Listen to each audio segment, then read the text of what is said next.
Hello and welcome to the Think Bambu Podcast, the show where we unpack the personal and professional growth journeys from some of the most interesting minds in marketing and business.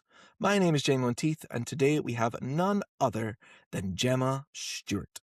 Gemma, for those that are unfamiliar with you, would you care to give a little introduction to yourself? Sure. Thanks very much for having me. I'm Gemma Stuart. I'm the founder of Gutsy Health Limited, and we make a range of supplements for people with dodgy guts. And those supplements are called Gut Wealth. We've been trading for about 3.5 years now at the time we're recording the pod, and we're based in Edinburgh. So, one of my jobs is, but before, like with creating this podcast and making sure these sessions happen, is doing a deep dive into the guests themselves. And that usually means scrolling through LinkedIn for quite a little bit to see if I can get any inspiration for questions and look up business and anything else there. And you have a background in financial services, which, if I Yes. can hopefully, without talking out of turn, you may have described as a little bit soulless. And from having worked in financial services myself, I can kind of concur. So I don't think it's any controversial statement here. But what I find interesting is that you've left what can be perceived as some as quite financially secure. It depends on what company you're at. But a rather safe space to go into, become an entrepreneur, launch Gut Wealth, and launch yourself into uncertainty. And what I'd love to know about that for your personal and professional growth journeys is, what was the moment or catalyst for enabling you to do that? Sure. There was loads of things all happening all at the same time when I decided to launch the business. So in particular, I was working at in financial services. I had taken a paid salaried job, whereas I'd been doing consultancy for about 8 years before that. And so I had that security of a fixed term contract and was treated as staff, but there was a finite end date to my contract. And so there probably would have been opportunity to stay within the organization or to carry on in financial services. And like while I have said it's soulless, there was just elements that were all kind of coming together at the same time of me being ready to leave. And in particular, so I worked in comms. So I was asked by somebody very senior to not communicate something that I felt was really important that we did communicate. And while that's very much part of my job, is like sometimes you retain information until it makes sense to share with the wider stakeholders, whether that's internal stakeholders or external. There was something just about it that was really jarring to me that I just it sort of cracked something for me.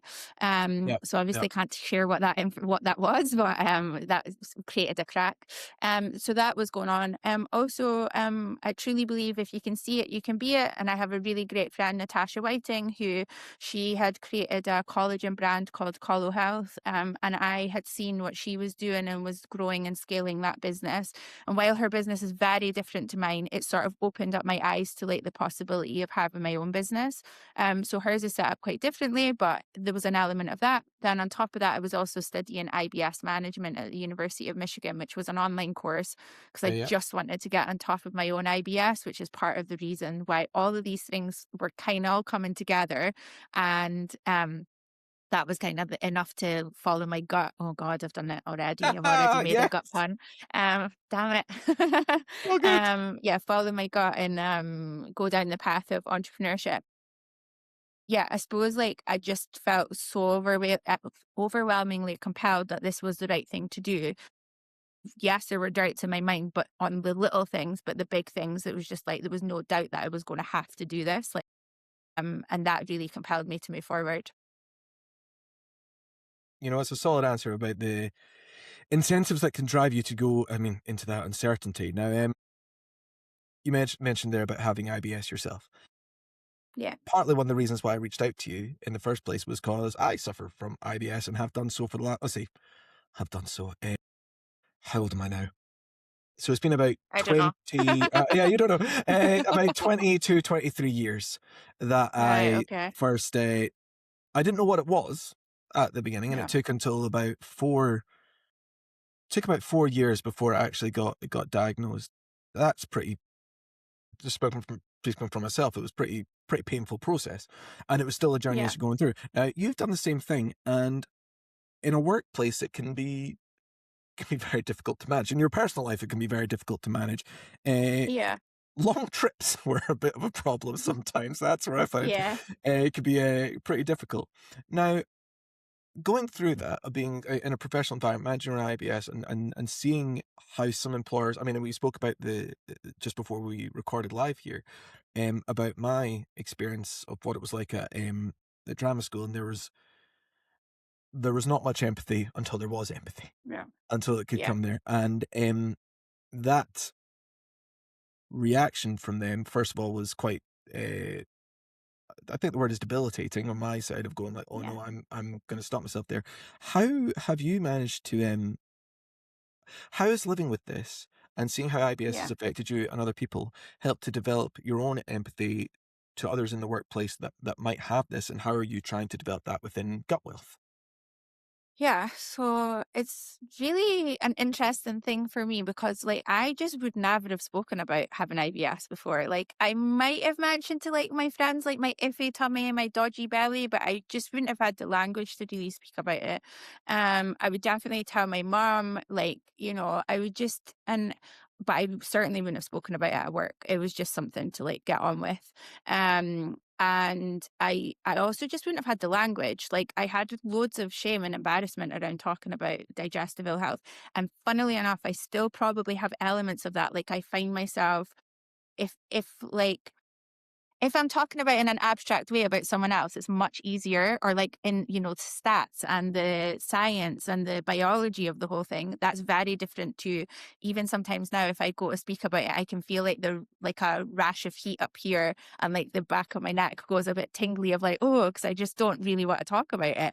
And like, that's the thing that I've really had to lean in with my business. But also, I think it's pretty mental that I decided to start an IVS business and thinking that like I wouldn't have to talk about it, Yeah. which I know that was probably one of the things I hadn't really dug deep into.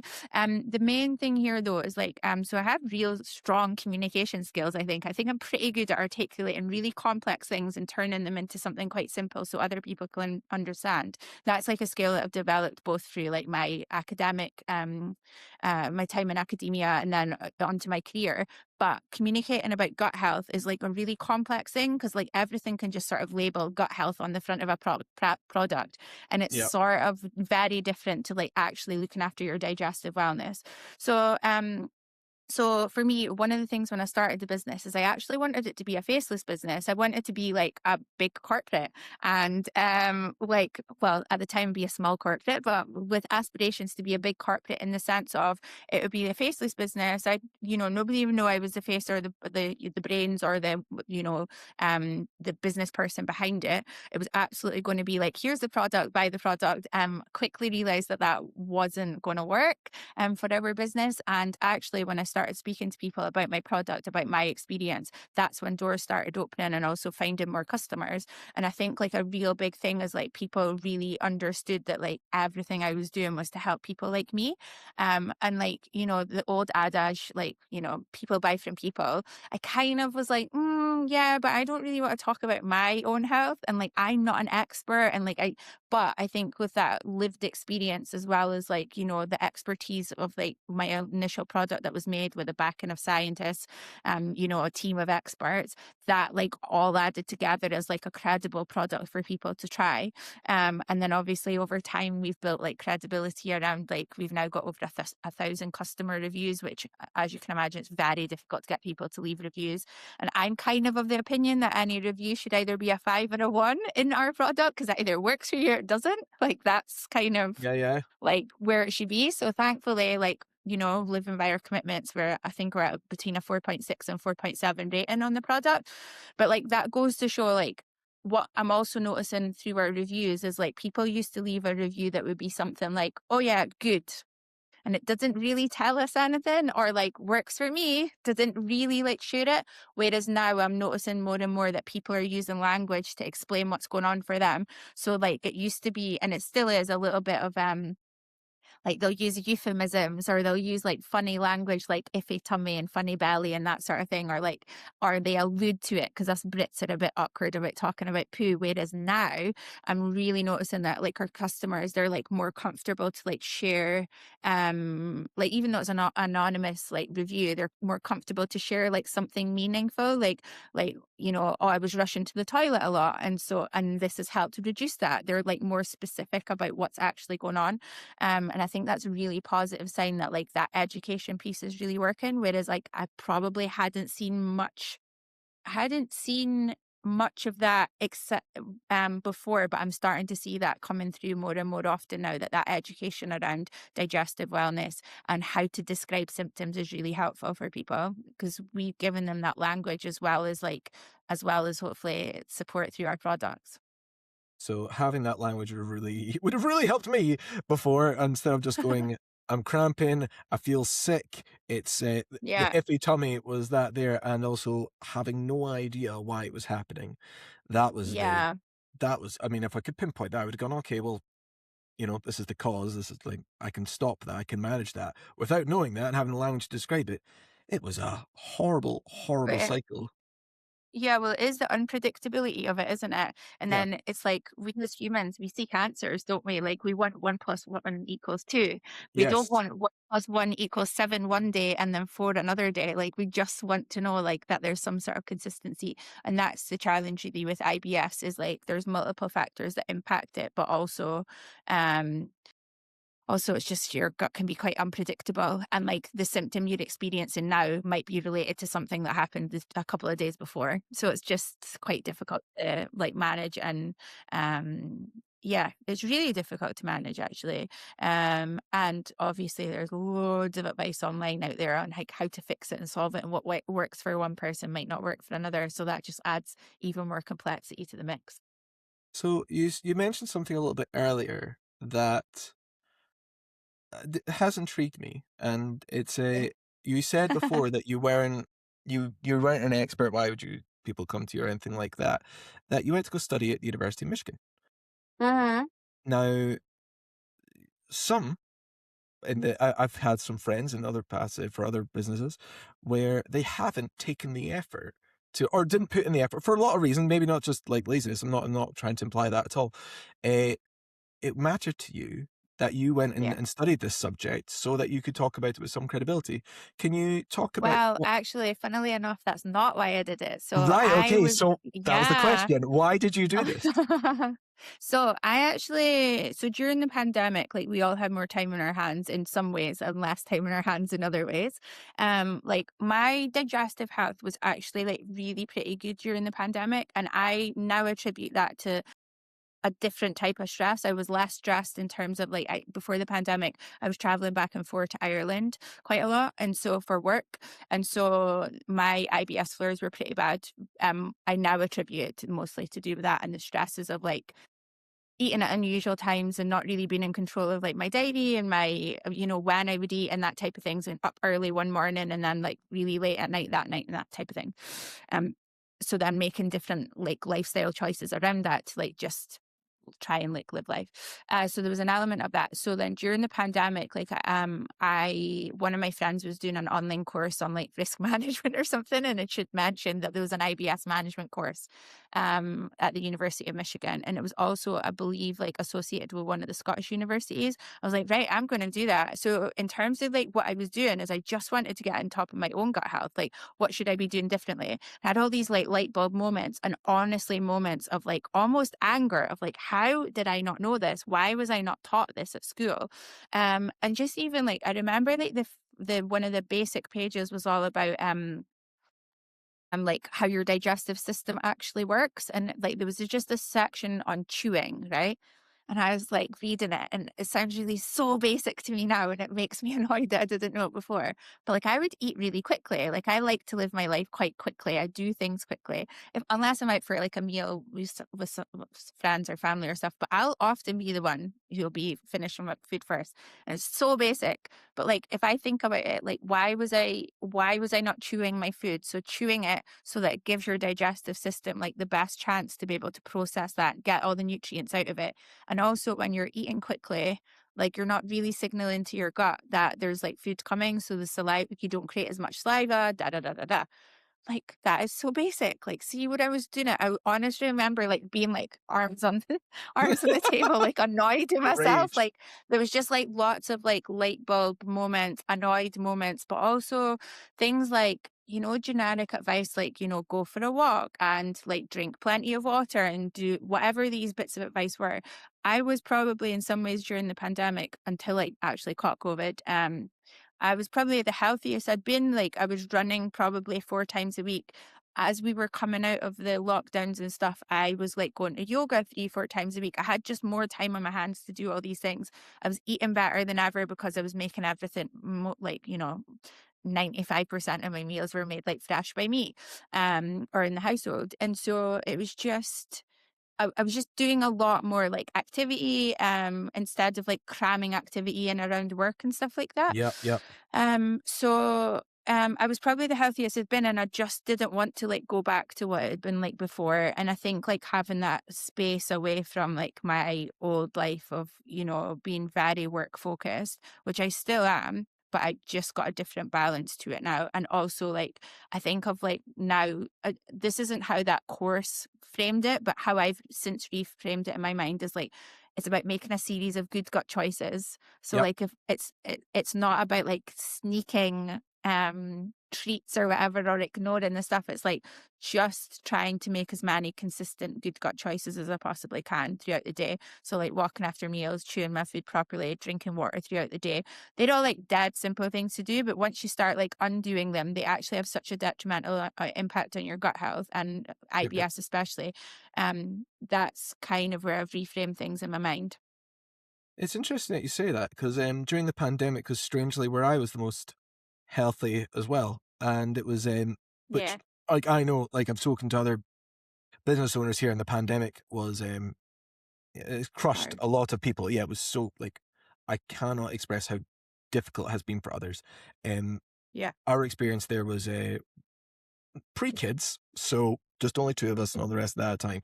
Um, Definitely harder with kids. So those who went through that pandemic with that there, I salute you here. But at that time, I decided, look, I've got all this time on my hands, and I used to be quite fit and when I was like late teens, early 20s. I want to get that back. And so I picked up a personal trainer and kickboxing classes at the same time, Okay, great. which, because it was just like all that. But I found that it actually helped, like my stomach, I felt better. It felt, and I didn't Yeah. have the science for why. All I knew was, well, exercising at that point there was 5 to 6 days a week, which going from 1 or 2 days to 6 days is quite well, It's pretty good going. it's Yeah. quite a big one, and but it was able to be consistent with it. But it wasn't like not Yeah. just the difference in how I looked, but it was like my gut is actually feeling so much better from this than how I was before. I didn't have a flare up for I want to say about 5 months. And I was like, Great. yeah, that's where I was like, oh, there's something to this. I should maybe, and it was Yeah. my wife that noticed. It wasn't me. Yeah, they just went, oh, you've not had that problem. I was like, oh, maybe there's something to do with Yeah. them. I mean, look, not having to go to work Movement, and the stresses with all the especially. stuff with the moving there. But it's interesting that you say that. Now, to go back to you mentioned it earlier about not, which I found actually quite funny, quite comical, in that you didn't think that you would have to talk about your own experience with all of this here for a company that you are spearheading, and you didn't want to, you wanted it to be faceless. You are now 100% the face of this going forward, and are doing a splendid job, I will say as well. So I think that Thanks. was the right call. The Yeah. where you've had to build the confidence to do that. So this podcast is all about the personal and professional growth. There, if saying something that was made you uncomfortable for, you didn't want to talk about it. Now, Yeah. so you are now having to do this. What has been that journey like for you? From this is a taboo Yeah. topic, others don't really want to talk about it. You are inviting them to address it head on, whilst talking about your own experiences. How has that journey been for you, and how did you grow the confidence to do that? Yeah. So I think in life there's two types of confidence, right? This is I'm not a psychologist or whatever, or a philosopher or whatever, but um there's like there's like a confidence to just know what you don't know and try and do it anyway. And then there's like this inbuilt like confidence that comes over time from doing something and becoming an expert at it. And so there's like a cross section on where I'm at with this business, right? So like I can confidently at any time in my life go into a room and feel like I can talk about myself or talk about and make conversation with people no matter who they are. It's just something that's like been inbuilt into me like from a young age, as I just want to chat to everybody and talk. So I'll always feel confident in talking to people about stuff that I'm interested in and asking them questions, but presenting is quite a different thing. So that's just really come like over time. I think like why you framed it as a confidence question, to me, it isn't about confidence. It's more about comfort. So Okay. like I just had to get like comfortable with being uncomfortable. So I used to say that to my team in my old like previous careers, like sometimes you just have to be comfortable with being uncomfortable, like not in any sort, yeah, there's I obviously hear you. boundaries I to hear that, you. Yeah. but like the good stuff happens at that edge of discomfort, right? If something was like, if I used to hate being on video. Like I remember when I worked at Heineken, I absolutely hated it. As soon as you put a camera in front of me, I'd be like, "Blah, blah," like and I still now I struggle at times because I know it's like a one and done. Whereas if you put me up in front of a room of people and get me to speak, I'll just chat. I'll be able to do it. Like I just find that easier. I'm not saying I'm always perfect at either of them, but I just find that easier. I think for me, like the I just had to get more comfortable. So initially, I did just start talking in the abstract of like people experience that, and then I would have like a core story about like my own digestive health, and I would allude to it rather than speak about specific symptoms or frequency or timings or anything like that, because it just made it a little bit more abstract for me to be able to talk about it. But then in communications, I found it a lot easier. So like most of what I was doing was obviously we would attract people to the website through ads, like all the different channels that we would attract people initially. And then what I would then do is like through the email communications that would like help tell the story in a way that I felt more comfortable doing, whereas saying the words out loud were maybe a bit harder initially. So it's just building that comfort over time. Yeah. I think you've touched on something there that, and I'm terrible with names, but it's Okay. and I'm terrible with film that says like a character from a book or from a film or anything. I'm just going, is it that guy that wore this at this time? And it was that scene, right? Okay, I've got you. But names are like, I've just gone. But there was a quote there about just what you're saying about when you get on camera and it's being one and done and all the rest of that. There was if I had more time, I would have said less. And it's about Yeah. that prep and being able to say, like, articulate and get it done. And sometimes in marketing, you just don't have that luxury. You've just kind of got to go forward Yeah. with it. So I've got this written down here because I want to get the quote right. Uh, Yeah. because it's slightly long and I'm terrible with remembering more than four words apparently.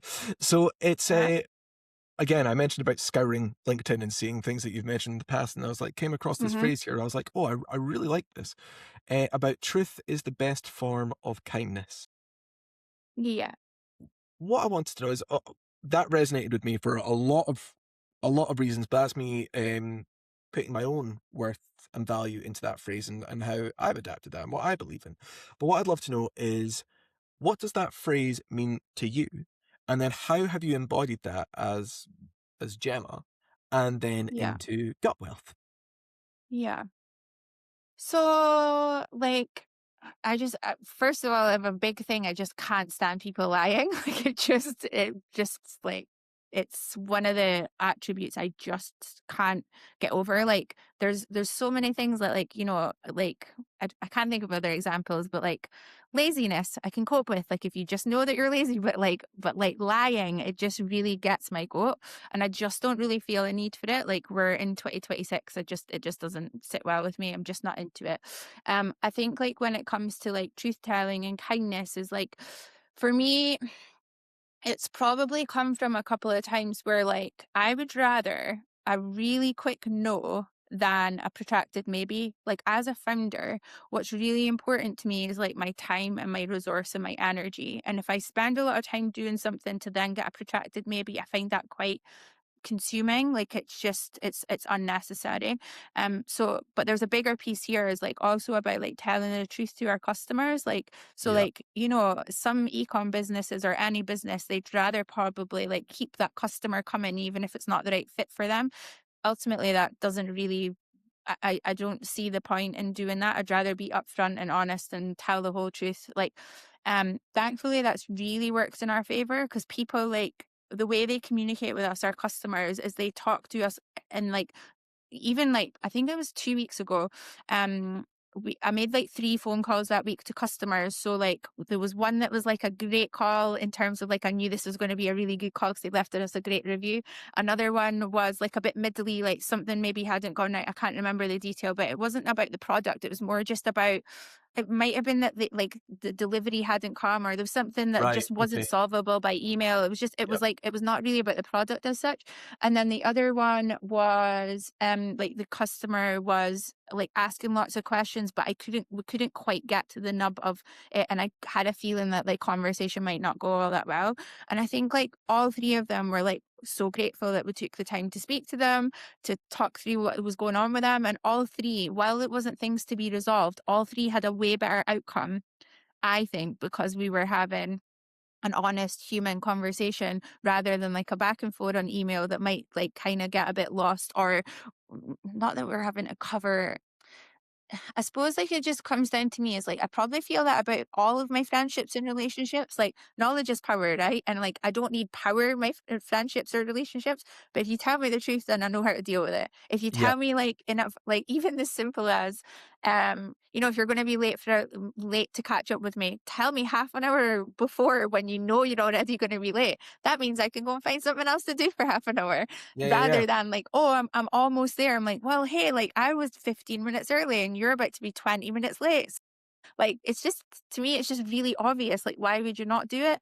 And like, that's kind of one of the things that's difficult to talk about as a value, right? Because me trying to explain my value to some values to someone like a belief, a value system, it's just so inherent in like who I am that Yeah. Yeah. Yep. explaining it feels quite alien. Yeah, so like truth to me is like, it's the same with, it's the same. There's probably a thing about like the ecosystem of like business and stuff like that is like there's lots of like perceived help out there, but there's a lot of like time wasted by like going to one agency and then they say, oh, go to this other one and then they pass you on. And then Yeah. Yeah. eventually you loop back around to the first one and you're just back to square one. I'd much rather it was just a no. No, there's no help. Okay, then I'll Yep. find Yep. another way. Like, like I suppose it's something like you're always going to have to deal with, or I have to deal with in my business. But it's like control the controllables, and then Yes. like lead with truth. So like, if I'm like delivery is going to be late or whatever, like I don't see the point in burying my head in the sand about it. Like it's just. It wouldn't even cross my mind to do that in a million years. Like head buried sand are not words I like connect together ever. So Mm-hmm. yeah, hope that answers. I love that I could answer. probably talk about that for ages though, because it's just like who I am. Well, I love it because it's part of your like your Yeah. intrinsic values, and as a founder, Mm. your personal values, I think naturally, whether people are aware of it or not, like seep into the business about what you think, like what good looks like, and Yeah. and how things technically should be done. Like what I liked about the phrase there, "Truth is the best form of kindness," is also from like a feedback point of view, where Yeah. either like, with team and other like for any manager I've had in my life, I always got frustrated when they said, "Just keep doing what you're doing," and I was like, Yeah. what do I do with that? Not What do I do? helpful. What do I do with Yeah. that? Thanks for that. I'll just put that into the category of not helpful. So I was thinking, Yeah. well, tell me then, what can I do? Even if it makes you feel, as you say, uncomfortable, I'm Hmm. going to learn from this and then I'm going to grow from that. And what a gift you've just Yeah. given me. You've given me that opportunity to do that. And that's where, I mean, you can do that in a nice way. Like you don't have to, like, when Oh, of course. all Like, of that. And that's where I tell them, like, with our team and everyone else within this, like, I would rather we were so, like, people sometimes disguise honesty or the wrap honesty up as a way of being able to say something mean or whatever about someone. I was just being yeah. honest. I'm like, no, no, no, no. You can like be constructive, all the rest of that there. But I say to them, I want to hear everything that I can improve on for you to be better. And that's, I'm going to tell you the same thing there. I will always try to do it with kindness, with empathy, but it's going to be the way that we all get better. If I just keep telling you you're wonderful and or just the phrase keep doing what you're doing, uh, that's not going to help. But I love that. There's It's a the big best piece as form. well though, is like I have to be able to accept that back though, right? Yep. So like if I'm being like I think they call it radical candor. A friend of mine told me about that book. I've not read it because I have a bit of a toxic trait where like if someone tells me like, oh, you should read this book because it will really connect to you, I'm like, well, I already know that. Why would I bother? Right. Um Okay. Nice. uh, but like this whole thing on like radical candor, like I have to accept it back, right? So like I can't just be cutting about, talent. Like this is the thing when there's the difference between that meanness that you mentioned. Like so if someone like saying like, oh well, I was just telling the truth, but it's just their way of being like a bit jabby, then Yes. they're not going to want to receive that back. So whereas like I will give that, truth. And I hope for it back. Like that's what I want. I literally just want the truth. Yeah, like that's all I want at all times. And I think Yeah. that's a fair. I think it's a fair, in my eyes, that's a fair request. And I think the best Yeah. relationships are built upon that. There's also the intention behind what that Yeah. feedback is, and I try, or at least I've got better at gauging the feedback of, is this intended to help? Who does this benefit? Me hearing this, and is this actually in my best interest? Or there's all that. That's a much deeper hole. But I'm aware of your time and your places to be at, That's but I fine, don't want to worry. hear about, because there's a good story that you've put out there, and I think for others that work in e-commerce, there are any that's got a product here, and I want to get the figures right. Um, you once changed your pack size. You changed your pack size, which increased your monthly revenue by quite a fair Yeah. bit. Um, I would like to know, like, so with other founders here, like and managing directors, there's always something about their business that they think, okay, what can I change to make this better? Whether it's profitable, whether Yeah. it's by culture, whatever that's going to be. And I'm always interested in the journey of where they find something like that. What the Yeah. moment where they learn about it, they decide, okay, what are the next steps to make the changes about it, and if that's Yeah. impacted anywhere else in the business. So, can you tell me about Yeah. that journey there? Yeah, so it was really early on, and it was a snapshot in time. So like it hasn't Okay, like it has transpired still being the right thing. But so when I first launched the product, we launched in a pack of 30 sachets. So this is what our new product looks like in terms of a okay, sachet. But for argument's sake, to show it on this screen, it was like a 30 of them in a row essentially.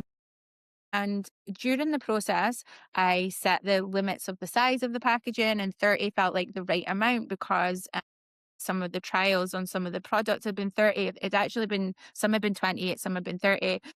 30-day just felt like the right amount for some reason. There was like an instinct in me of like, a monthly pack. So large with that size. There was other reasons, but that's broadly what was going on. Then during that process, realized a few things happened. One, it made the product like quite heavy to post because it is a liquid being sent in the post, and being in a pack of 30, it also was too big for the Royal Mail large letter. So what that meant is it cost at the time about another, I think it was like another 150-ish, right? In postage costs for every single package. Whereas if we'd got it thinner and flatter, it would have been cheaper. But also the big thing really was for me is that we were trying to sell people their first product was buying into a box of 30 at the time. And from a standing start of nothing. So there was no like entry. There was no like, the only thing we could do is buy 30 or more. Whereas right. with our 14 pack, and why we decided to, well, there isn't a we at the time, it was me. It's you. Why I decided to Yeah. try in the 14 pack was actually, I was attracting people to buy the 14 pack and then could upsell them into a 28 Right. rather than discount a 30. So there's probably some really fancy like mechanics of explaining what that was. But Yep. like Yep. to me, it was really basic. All I was doing was I was training people to want to buy the product at a cheaper price point. Whereas what I was doing with the 14 pack is I was upselling them into, yes, a cheaper second pack, um in the first order, but it was like an encouragement. Like Yep. Yep. the initial pack size didn't get cheaper. So like I'm sure there's some like really fancy marketing way to describe that. I just don't have it off the top of my head what that Right. is. But broadly speaking, that was like what was going on. Then what I did is I just tested that. So we kept the same ads, the same at the time, the same ads, changed the packaging size, like landing page was exactly the same with the exception of the product price had like marginally, the pack size had changed but all the other detail was the same, and it massively increased our revenue for like, I think it was the next quarter. And then obviously we've made iterations and changes since then, because that's about 2.5 years ago. But what that really showed me is like, it also helped us to determine what we were going to do for our launch of our new product, even though that was 2 years later. So what we did is we launched that as a single pack and then upsold into like, bulk purchases essentially. So it allowed me to see that, like, yes, that marketing theory does work. And if someone wants to tell me what that theory is, they can. But like, I've got the proof in the pudding, so I don't need to know what the theory is called, to be honest. Have you got it? Do you know what it is? I've got an idea about it. It's actually the person, I can't believe I'm about to bring him up, but my brother is the person who would be like, "Oh, I know all about this. This is exactly the theory behind that. This is that." And when I say I'm terrible with names, I'm definitely more like you, where I go, this is how this works. Hmm. What's the phrase?" And they go, "It's that." But Uh-huh. my brother is the Yeah. opposite, where he goes, "This is the phrase. This is quite good." So there you go, Paul. Just bigged you up there. You weren't expecting that today, so enjoy that. That'll be the last time that happens. The That's so when that happened, right? You spotted this opportunity. Um, what has there been any others that have come from that? How did that make you feel in that moment of just going, "Wait a minute, we could, or I can be doing this Yeah. better." Yeah. So there's constant iterations and changes in the business. So like, for the first 3 years of having our product, our actual product did not change, but how we packaged it up, how we promoted it, how we priced it was different. I was testing lots and lots of different things. And I was testing that just partly for survival. Yep. Like early stage business, like I don't know, there's a lot of people cutting about on LinkedIn saying, "Oh yeah, like we're flying, we're doing this, that," and I'm like, "All right, good for you," because everyone behind the scenes I know, they're not flying. You, especially with product businesses, you put a huge outlay of money and then you essentially, for lots of us, are paying to buy your first customers.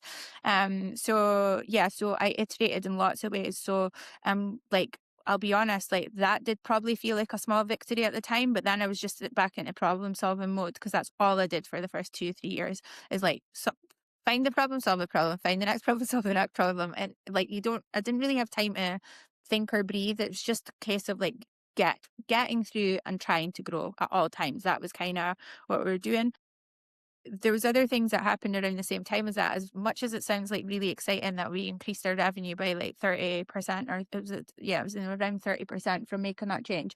The reality was is we also had problems with our packaging, in that I arrived to Edinburgh and I think it was like something like 4,000 units had all been damaged in the so like, so as much as that was exciting, there's just always other things that were ongoing. And then dealing with our contract manufacturer at the time, who tried to blame the cobbles of Edinburgh. The final mile of the journey was the reason. Like, it just wasn't, like, it just was comical. But the reality Yeah. is like, even when you get those wins in the early days, you almost can't, like, you can't rest for like 5 minutes. You just have to get on to the next problem. Um, as sad as that is to say, sometimes like the only time I really realized the progress and moves and momentum were when someone would ask me, because I'd just be in the thick of like trying to do all the time. And that's probably one of the things as a founder, that if I could go back and do it slightly differently, I think I've been generally pretty good at celebrating the successes, but I think I wish I'd like kept like a tracker of successes, like a little weekly thing for myself, to just really remind myself like actually how far we've come. Because like, only now that I've got a new team member, and then like he'll ask questions about certain things and I'll be like, "Oh yeah, there's that thing that happened like 2 years ago." Like, you don't realize you're not tracking the things as you're going. Or I wasn't. I was just getting through. It's, I think every founder's going to have that. I mean, Yeah. we track it a little bit. Where I was mentioned before, we have like our monthly board, or bi-weekly right now, but like monthly before, and that is where we check, like, hey, how far have we come? How, like, for Yeah. either new business pipeline, culture, or people. I mean, the big one for me is always people. They're about how we got a Yeah. happy team and all of that, and are we consistently living by our values and processes and all the rest of that there. And you have Yeah. got to do that instead of just going, okay, that's fine, right. that's got to where we need to there, just going, hey, no, actually, you did okay there. But as a founder, you're always on to the next part there because it's a little bit of survival mode Yeah. each time. You have mentioned something else there that, or at least your personality traits I can see are coming through in different areas where you're saying, hey, I'm looking at the next part. You're already looking ahead. Okay, small victory, but here we go there. And you're saying you've always Yeah. iterated on the packaging and all that there, which quote this here. Bethany Frankel's advice of sweat the small stuff. And Yeah. that's just some people might go, oh, who cares whether it's blue or red or whatever it is. Actually, it really does matter. If you're doing any Yeah. user research or anything like that, those little small details are what's going to be the difference for you. So I Yeah. firmly believe in sweat the small stuff. But with that, you brought up that quote there. I would love to know at what point did you realize that that was like that phrase, that sort of ideology, where Yeah. did you realize that that was like intrinsically part of Gemma, and then how do you again embody that within gut Yeah. wealth? Yeah, so I think like sweat the small stuff is a phrase by Bethany Frankel, who's just a really inspiring entrepreneur to me. But I think what's interesting about it is it's like not sweat everything. It's like sweat the things that really matter. So like I kind of have a set of things that really matter to me. Like so for me, like number one, like I'm sure all businesses say this, but like truly our customers. Like if like we get back to our customers within 24 hours. Often when I was in the business by myself, it would be within 2-3 hours. Like that is just the nature of what it was. And whether that was a thumbs up, a thank you, a quick response, like it's so vital and that's what's helped us grow. I think like because we've got that human side, as in it is a real human they're talking to. It's not a chat bot. It's not like copied and pasted text. It's like listening to what that person is saying or properly reading it. So when I say like sweat the small stuff, there's lots of stuff I do not sweat. Um, like I do have a mantra of like, is this going to matter tomorrow? Then no, give it this, or is this going to matter in 6 months? Then no, like give it the space it deserves. But like if it matters, it matters, and we're going to get it right. Like there's no it's not a perfectionist. It's just right or wrong. Like black or Yeah, white, it is right or wrong.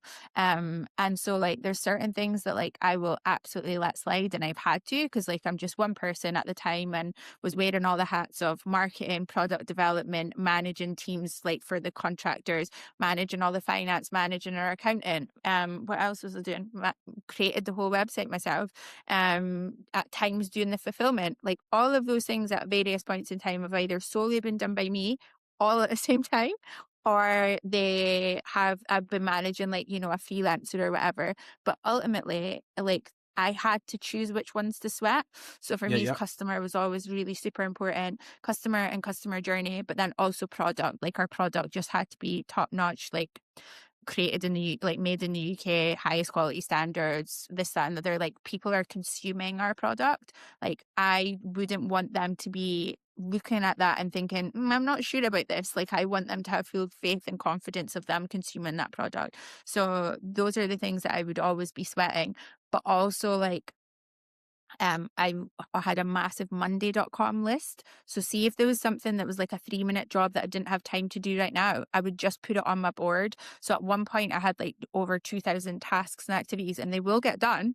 They just need a home to be there. Or if I come up with an idea and I don't have time to put it into practice, it gets put there and safely stowed away until the time is right that I've got the capacity to do it. And that's what I mean by sweating the small stuff. Yeah. Love it. Well, here, this is a something one of the questions that I ask all guests, and because it's a lovely way to round up, is going back to Gemma's. So you've had quite a lot of like a lovely career so far, and it's Squiggly career. a squiggly career. I love that, the squiggly, the wiggly ones. I think everyone's is like that, and I firmly disagree when everyone's like, oh, it's just, there are people out there who go like that, but I'm like, there must be a little bit. Not that I'm interested in failure only.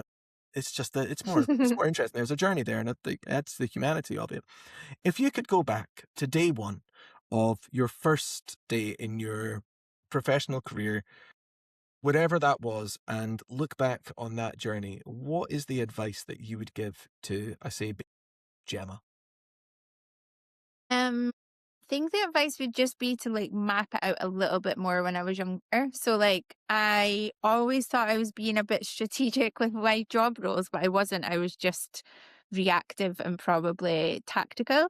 And those things have served me well. Like I don't begrudge it. I just also think that like really think about how I wanted to spend my time like outside of work. So like like when I give something to something, I really go hard at it. So I would give a lot to different like workplaces and employers, even though I knew I probably wasn't ever going to stay like that long. And so I would probably do that. But I think like one of the things, it's not a bit of advice. There's one of the things is I'm just really glad. Like I've just really enjoyed my life for the most part. Like I've just enjoyed the things I'm doing until I don't enjoy it, and then I just get out. Like, and I don't see that as a bad thing. And like that's probably what I would say to like anybody who's starting out in their career as well, is like just do stuff that you actually enjoy. And if it's not the right fit, it's like, yeah, there's maybe another bit there. Don't stick around if it's like if you know in your heart that it's not the right place to be, and like especially if it's flaring your IBS, get out. I love that. Like, that was part of that advice is one that I don't want to begrudge like any employer that I had in the past. I became a little bit I say jaded of like, what am I doing here other than making rich Mm. man richer? That's kind of where I came to, and I was like, oh, this is a bit rubbish, or I'm not really working in topics that I enjoy or that I'm interested in. And around the time where my wife and I now, so, like this is many moons ago now, where we said, hey, let's get married, let's get a house, let's do all those things. I'm like, cool, we need money. How are we gonna do this? And right Yeah. now we're not gonna have a lot of that. Was okay, let's go into consultancy or freelance work and only choose the topics or places that I actually wanted to work with. And Yeah. the fulfillment from that was like Yeah. like it raised my morale. It raised like my energy around and going like, man, if only it could be like this all the time. Think Bambu's hopefully gonna get there. But it's made it made such a difference, you know? It made such a It difference. does And make a so difference. I love that. Say There like, is hey, a sorry, on you go, on you go. No, sorry, mate. There is a thing here as well. Like I've got some friends who still work in financial services, and they've had like long, long careers in financial services and like love it. And like they're really passionate about it. And like, but they're sort of like few and far between. And like I think it's exciting that they're excited by it. And I'll get into the minutia with them about the dynamics of their work and da da da da da. But like for me, I just kind of always knew like it didn't really fit there. And didn't really want to. Like it's, it's hard. Yeah. So I think like with any sort of like thing with career is really around like what's your priority, like because I was making like lots more money than I currently do, definitely. Well, especially when I was contracting, but like was it fulfilling me? Like I would, yeah, there's a big piece there to like really think about what you want from the workplace. But also I do say that that comes from a place of privilege, right? Like I have Right. choices.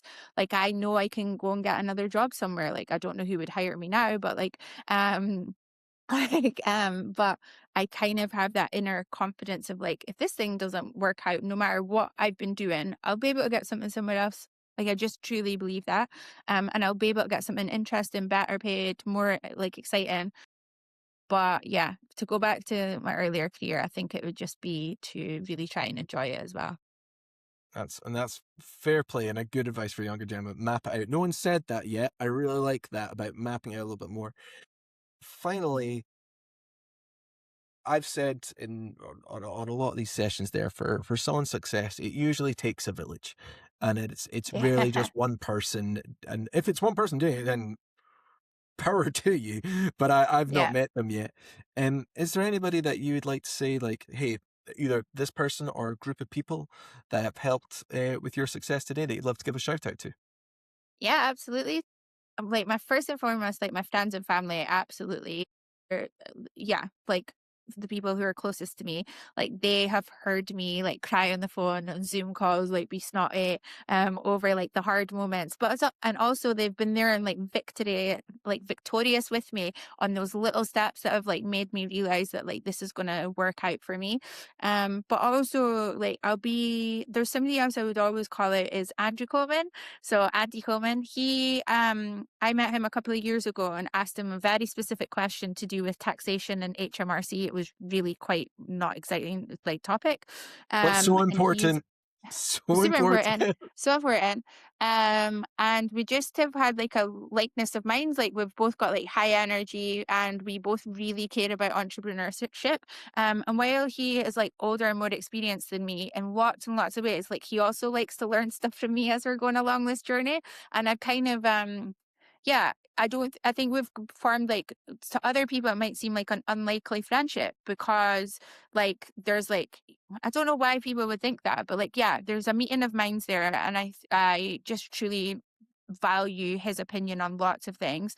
And also just like, yeah, I'll just leave it at Andy that. Coleman. That's it. Gets the Yeah, shout out there.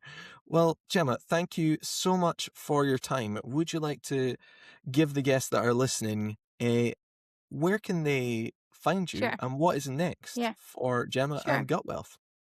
Yeah, so I'm really active on LinkedIn. So if anyone wants to connect with me there, I'm Gemma Stuart. So yeah, wait a minute. So I'm really active on LinkedIn, so you can find me there. So I'm Gemma Stuart. I'm one of LinkedIn's bottom voices, because I think the top voices are a bit boring and mine's a bit more funny. We are business, yeah. So to find out more about our product, you can find us at gutwealth.co.uk, or on Amazon. We'll also hopefully be in some other retailers later this year, which I'm about to go and focus some energy on this afternoon to make sure that Nice. happens. But yeah, our products are really for anyone who's got digestive ill health or who wants to give their digestion a boost. So our two products are our capsules and our liquids. And if anyone wants to have a nosy around the site, obviously there'll be someone like me to be able to help you answer any questions. It's not just a chatbot on the end of our website. So yeah, give us a shout. And long may that continue, because I'm not a fan. But I shouldn't say that, because some of our clients go to, hey, Jamie, what's that chatbot up there? Anyway, yeah, humans all the way. Well, once again, thank you so much for everyone that is taking the time to listen to the Think Bamboo podcast. I'm truly grateful for you. And so, yes, take care, goodbye, and we'll see you soon. Thank you, Gemma.